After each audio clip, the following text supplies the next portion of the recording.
I'd buy that for $1. It's not hard to imagine where things are headed. We've seen a growing shift on existing social media websites, be they Twitter or Facebook, YouTube or others, in regards to what content will be allowed or disallowed going forward. This situation becomes even more apparent with newly developed platforms not only adopting these same policies, but openly advertising them as a feature to potential new users. Hate speech has become the bullet point on a long list of wrongthink crimes fired point blank at the heads of content creators in an effort to purge sites of activities or opinions deemed unacceptable by those that run them. However, we are now seeing a transition from a once reactive approach to a proactive one instead. Rather than simply stemming the tide, they are seeking to dam the river. Why ban when you can deny access? Why pull down when you can refuse to put it up in the first place? And this new approach is now shifting its focus into finance rather than simply speech, though I'd argue both are interconnected for better or worse. Google to overhaul advertising policies after growing boycott. We deeply apologize, says company's CBO Philip Schindler, as he announces tougher stance on hateful, offensive, and derogatory content. Now, this particular article is dealing with advertisers and a boycott that happened, and how Google is going to give them more power over where their ads appear and how it's going to run its platform going forward. First, Google itself is going to tighten its policies around what can live on its platforms and what subset of that content can support advertising on it. Starting today, we're taking a tougher stance on hateful, offensive, and derogatory content, Schindler says. The company is also ensuring that fake creators, those who impersonate other channels, can't host advertising. Schindler also says YouTube is taking a hard look at existing community guidelines to see if any content is allowed on the platform that shouldn't be, though no action is promised. Second, the company is promising better controls for advertisers to choose where their money goes and to prevent accidentally spending it on hateful content.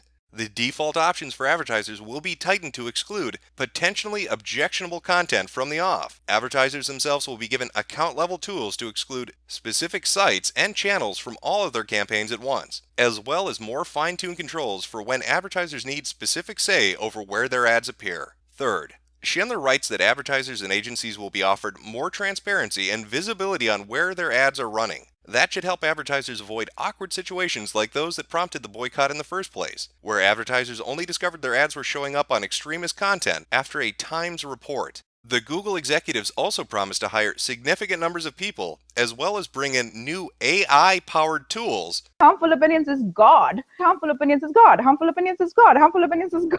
To increase their company's capacity to review questionable content for advertising. Now, all of this should sound somewhat familiar. We've seen this play out with YouTubers such as PewDiePie, who, after having been the subject of a media blitz, saw his partnership with Disney's Maker Studios pulled. While this on its own isn't a death knell to his viability on the platform, it does have an effect. It sends a clear and concise message: step out of line and you will suffer financially. These MCNs, multi-channel networks, help to manage YouTube accounts and perform a host of services. They mitigate issues common users face, such as content strikes, copyright claims, as well as manage adverts and negotiate pay rates for those ads. The bigger the network, the safer the user.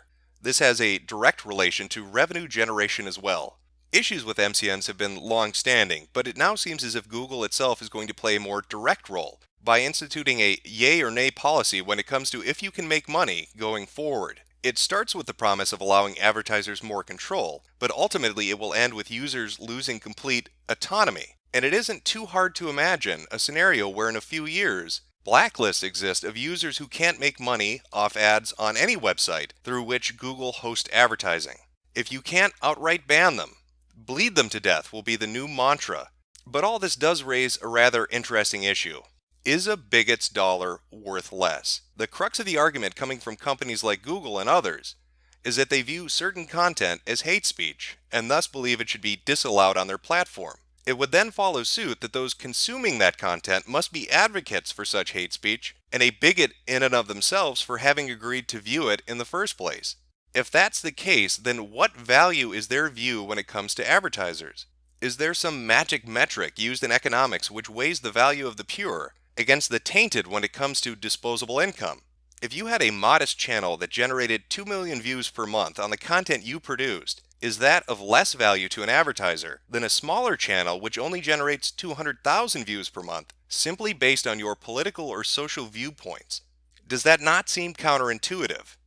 As an advertiser, would you not want the most eyes on your product or service as possible?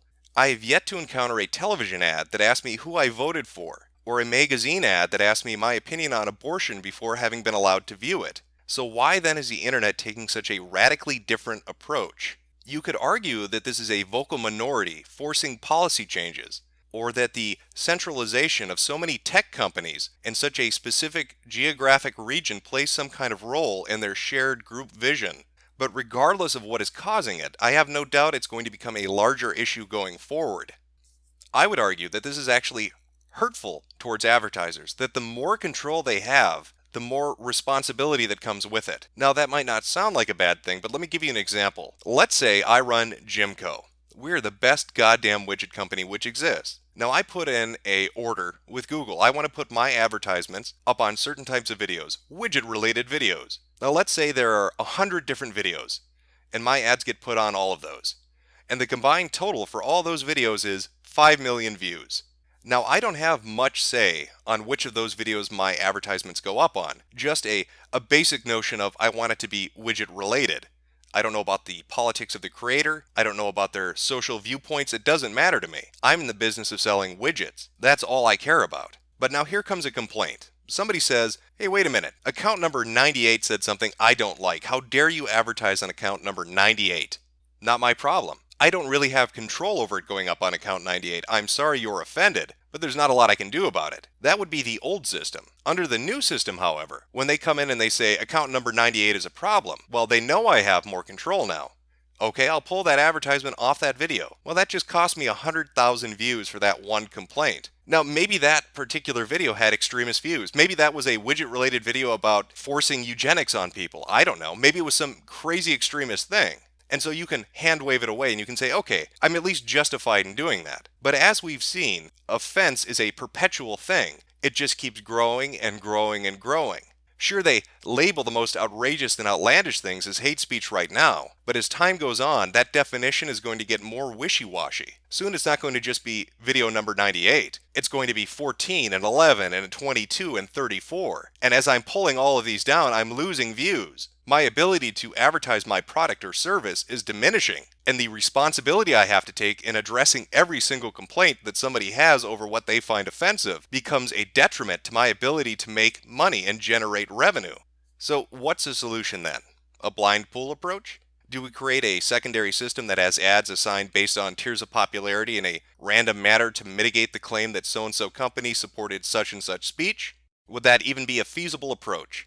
Is the future peer sponsorship rather than standard advertisers, where content creators are more closely connected to the people that are putting up ads with them?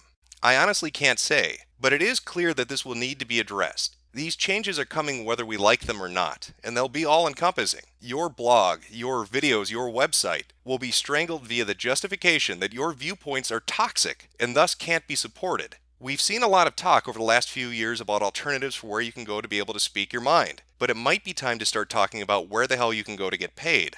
As we've seen with a majority of tech companies, there is a hive mind groupthink mentality. When one does something, others follow suit.